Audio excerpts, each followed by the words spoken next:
Bonjour à tous, j'espère que vous allez bien. Aujourd'hui dans cette vidéo, je fais une introduction rapide. Je vais pas beaucoup parler pour une fois parce que je vais vous montrer l'avancement des travaux à Talas. Je suis hyper content de vous emmener là-bas. C'est une masterclass en termes de qualité de construction et de design. Donc je perds pas trop mon temps derrière la caméra et je vous emmène tout de suite sur le chantier. C'est parti. Et voilà l'avancement des travaux à Talas.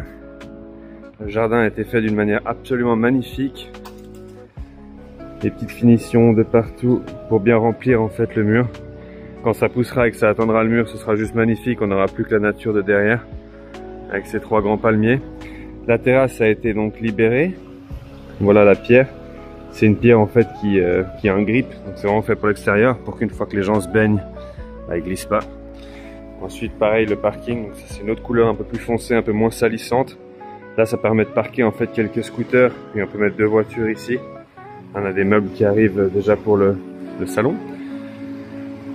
La porte d'entrée qui a été faite ici. Ça, on a une porte coulissante, donc on peut fermer, c'est complètement privé.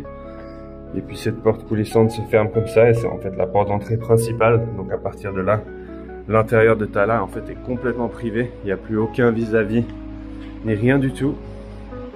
La douche extérieure aussi a été faite d'une manière très sympa, avec en fait un drain qui part sur les côtés jusqu'ici et qui est rempli de galets. C'est des petits détails mais qui donnent un design bien sympa je trouve.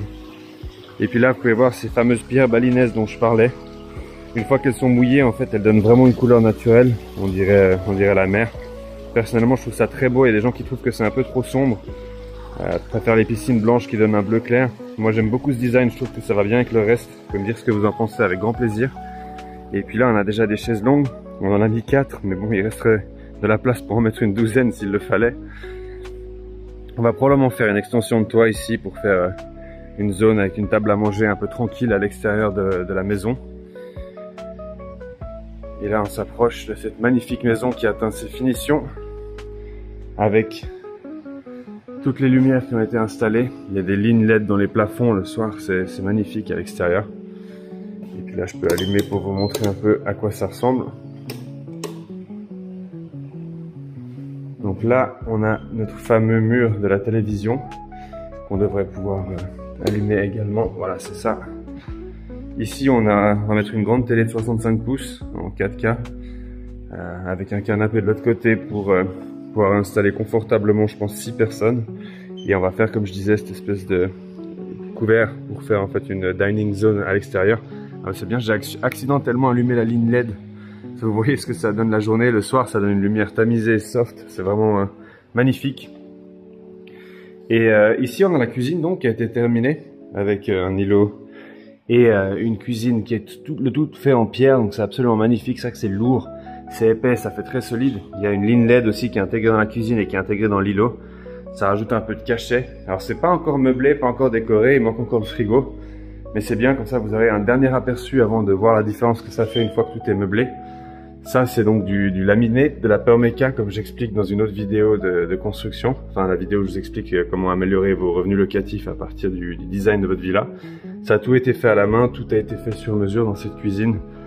Le but étant de faire quelque chose qui matche parfaitement en fait avec la villa, les couleurs, etc. Donc ce qui est bien c'est qu'aussi quand vous faites du laminé, vous pouvez absolument choisir la couleur de tout ce que vous voulez. Vous pouvez choisir la pierre mais vous pouvez choisir la couleur des meubles, vous pouvez faire du bois, vous pouvez faire quelque chose de gris, quelque chose de blanc.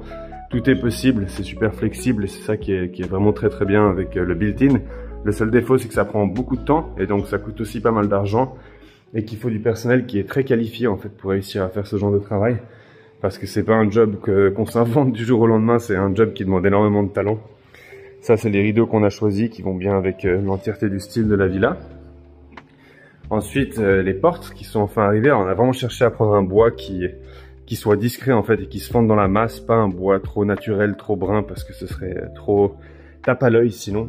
On a reçu tous les lits. Dans chaque chambre on va faire des têtes de lit en pierre avec des LED, donc des LED pardon, sur les côtés, histoire d'avoir une belle luminosité et quelque chose qui crache vraiment sur les photos. Et là c'est bien, vous pouvez voir à quoi ça ressemble en fait les têtes de lit en marbre. Donc ça c'est pas du laminé, c'est un autre type de matière en fait qui fait une imitation de pierre, mais si vous regardez ça fait que quelques millimètres d'épais pardon. Et ça, une fois que c'est découpé, c'est posé en tête de lit et qu'on met des pierres foncées sur les côtés avec des LED derrière, bah, ça donne un effet qui est absolument magnifique. Alors qu'en fait, ces lattes, pour vous donner un ordre de grandeur, elles font 1m20 par 2m40. Elle coûte 100 € la pièce, ce qui est déjà beaucoup pour la Thaïlande en soi, mais c'est déjà en fait quelque chose qui permet d'avoir un rendu final extrêmement attractif visuellement, sans pour autant payer des milliers d'euros pour faire venir du vrai marbre d'Italie. Donc c'est super. Et là on va mettre un grand dressing de 2 mètres de long, histoire de pouvoir avoir aussi beaucoup de confort dans les chambres. Et puis les salles de bain qui ont enfin été terminées, avec un grand miroir et puis une douche avec ses dalles. Donc je suis toujours absolument fan.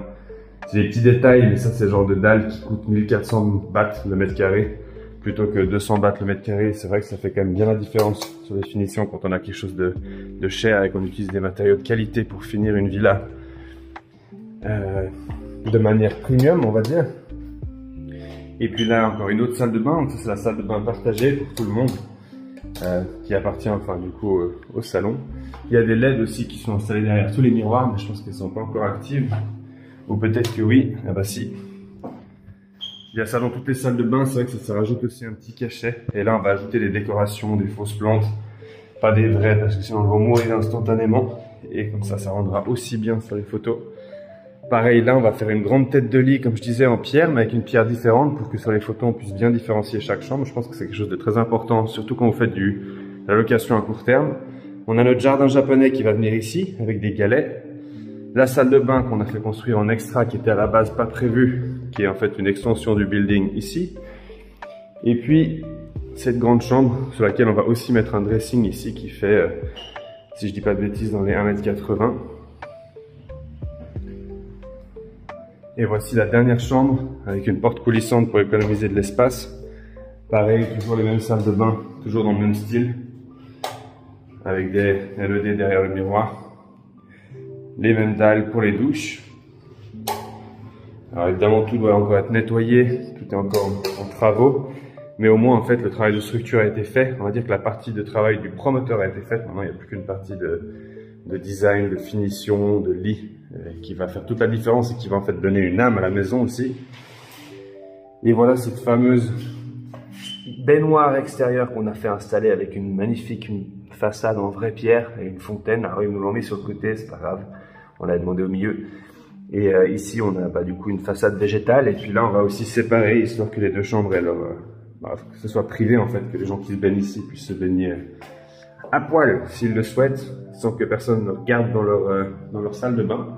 Et ici pareil, comme dans toutes les chambres, on va faire une tête de lit avec de la pierre, et une fois de plus de la pierre un peu différente, ce sera plutôt du ciment ici, couleur béton un peu plus chaud que le reste des autres pièces. Et voilà, c'est tout pour Thala à l'heure actuelle. Je me réjouis de vous la montrer décorée et meublée. C'est vrai qu'il y a plusieurs personnes qui vont dire « Ah, le salon il est petit, etc. » C'est vrai qu'il n'est pas énorme en soi quand on regarde comme ça, mais il faudra aussi voir en fait une fois qu'on aura mis un grand canapé en L-shape avec des tables basses. Je pense qu'on se rendra assez vite compte que finalement ce salon est assez grand. Cette façade est beaucoup plus énorme qu'elle en a l'air. Et puis ici on peut facilement installer, je pense, 6 personnes assises. Alors on va peut-être pas mettre un canapé pour 6 parce que ça ferait un petit peu trop gros, mais en tout cas un canapé pour 3, 4, peut-être avec des chaises séparées pour que 6 personnes puissent s'installer quand même. Et on a décidé en fait pour cette villa d'avoir un style un peu différent. Parce qu'en fait ce qu'on aurait pu faire, c'est mettre une beaucoup plus petite cuisine, une table à manger comme ça, installer notre canapé de salon ici. On a décidé en fait de vraiment utiliser l'espace parce qu'à l'extérieur on a énormément d'espace, et de créer une extension en fait pour poser notre table dehors comme ça.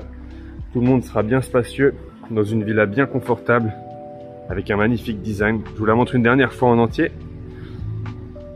Et après ce sera tout pour cette vidéo aujourd'hui. En tout cas, je vous remercie à toutes les personnes qui suivent ces vidéos, qui me laissent des commentaires, qui me donnent des feedbacks. Ça me motive à continuer. Et j'aime énormément faire ça, et je suis trop content de voir que ça me permet déjà de rencontrer des personnes intéressantes. Donc n'hésitez pas à interagir, mettre des commentaires, poser des questions ou me corriger aussi. Ça me fait toujours énormément plaisir de voir que beaucoup de personnes s'intéressent à l'immobilier en Thaïlande. Je vous souhaite une bonne journée. N'hésitez pas à vous abonner, à me laisser un petit like, ça soutient l'algorithme. Je vous remercie. À bientôt. Ciao, ciao.